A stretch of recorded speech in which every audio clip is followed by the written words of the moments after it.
بسم اللہ الرحمن الرحیم۔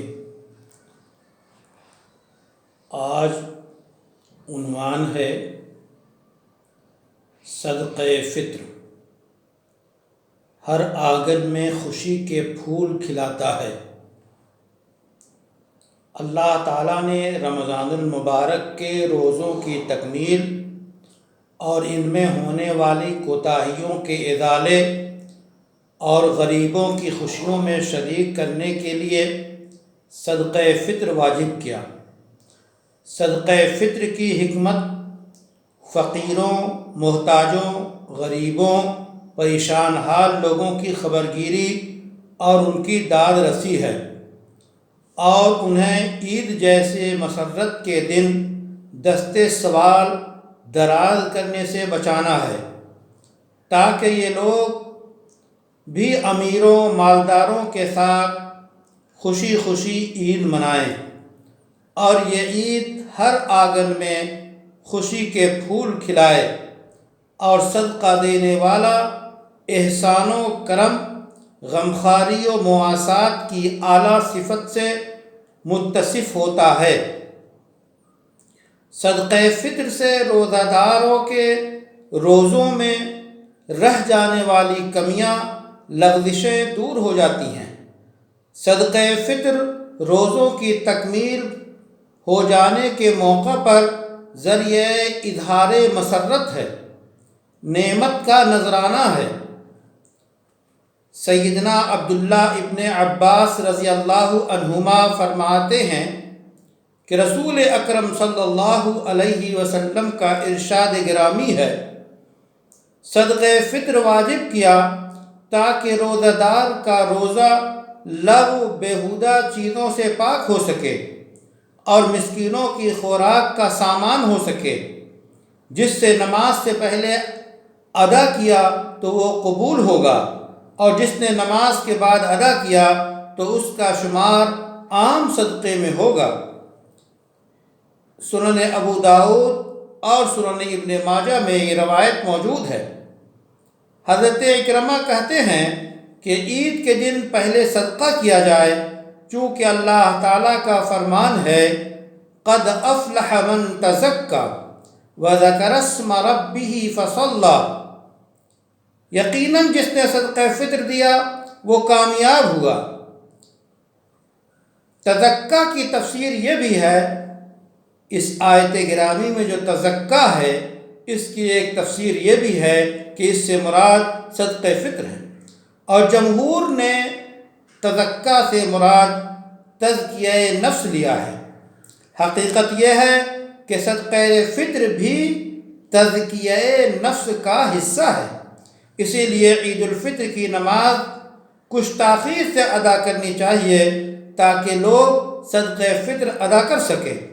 صدقہ فطر نماز عید سے پہلے ادا کیا جائے، الا یہ کہ کوئی عذر پیش آ جائے تو نماز کے بعد فوراً کر دے، اور بہتر یہ ہے کہ عید سے کئی دن پہلے ہی صدقہ فطر ادا کر دیا جائے، تاکہ ضرورت مند تن کا جمع کر کے عید کی خوشی میں بسہولت شریک ہو سکیں۔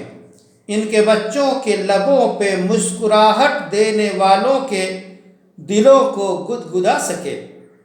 صدقہ فطر ہر صاحب نصاب پر واجب ہے، البتہ مال پر سال گزرنا شرط نہیں ہے۔ اپنی طرف سے، چھوٹے بچوں کی طرف سے، اور جن لوگوں کی کفالت کرتا ہو ان کی طرف سے صدقہ فطر ادا کرے۔ صدقہ فطر کی اہمیت کے پیش نظر بعض فقہا نے ان کا مسلک یہ ہے کہ جس شخص کے پاس عید کی شب و روز کے صرفہ سے بھی کچھ زائد ہو تو وہ صدقہ فطر ادا کرے۔ یہ مسلک شان زہد و توکل سے میل کھاتا ہے۔ صدقہ فطر کی مقدار حنفیہ کے نزدیک 1.25 کلو گندم ہے، دیگر ائمہ کے نزدیک 1 صاع ہے۔ احناف کے ہاں فتویٰ یہ ہے کہ اگر گندم کی قیمت ادا کر دے تو صدقہ فطر ادا ہو جائے گا، اور یہ فقیروں کی مصلحت کے زیادہ قرین قیاس ہے کہ نقد روپے سے وہ اپنی ہر ضرورت کی تکمیل کر سکتا ہے۔ اس کے باوجود بعض فقہا کا اصرار ہے کہ قیمت ادا نہ کرے بلکہ جنس ہی دی جائے۔ گندم، چاول، جو، جس علاقے میں جو غذا رائج ہو براہ راست دی جائے۔ اسی کے پیش نظر دیار عرب میں صدقہ فطر کے پیکٹ تیار دکانوں میں ملتے ہیں۔ مسئلے میں وسعت ہے، جنس ادا کرے یا قیمت۔ فقراء جنس ملنے کی صورت میں حسب ضرورت فروخت کر کے دیگر اشیاء خرید سکتے ہیں۔ صدقہ فطر ہر اس شخص کو دیا جا سکتا ہے جسے زکوٰۃ دی جا سکتی ہو۔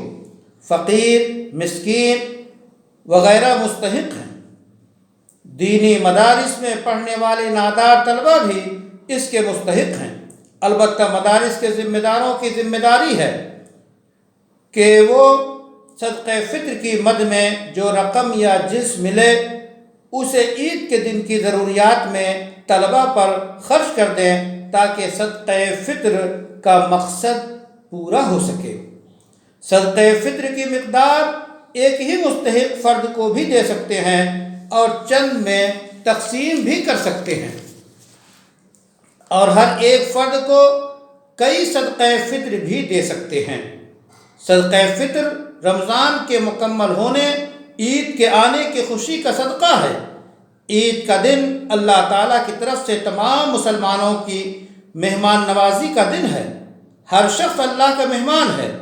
مالدار تو اللہ کے دیے ہوئے رزق سے انتظام میں دسترخوان کرتا ہے، اور ہر مالدار پر صدقہ فطر واجب قرار دے کر ہر غریب و محتاج مسلمان کی میزبانی کا انتظام من جانب اللہ کرایا جاتا ہے تاکہ عید کی خوشی میں امیر و غریب سب شریک ہوں۔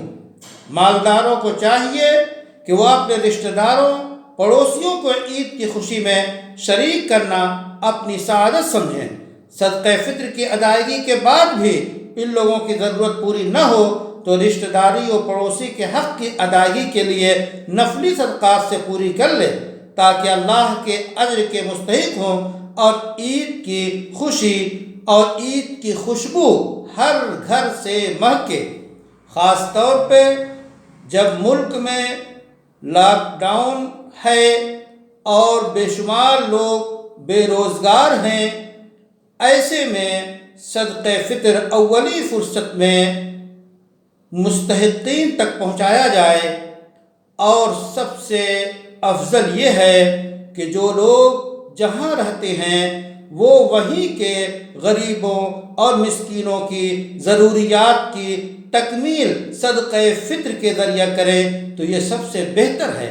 آج کے حالات میں اگر ضرورت محسوس ہو تب دوسرے شہر یا دوسری جگہ صدقہ فطر منتقل کیا جائے، ورنہ ہر شہر کے مالدار اپنے ہی شہر کے غریبوں میں اولی طور پہ، ترجیحی طور پہ صدقہ فطر دے کر ان کو عید کی خوشیوں میں شریک کریں۔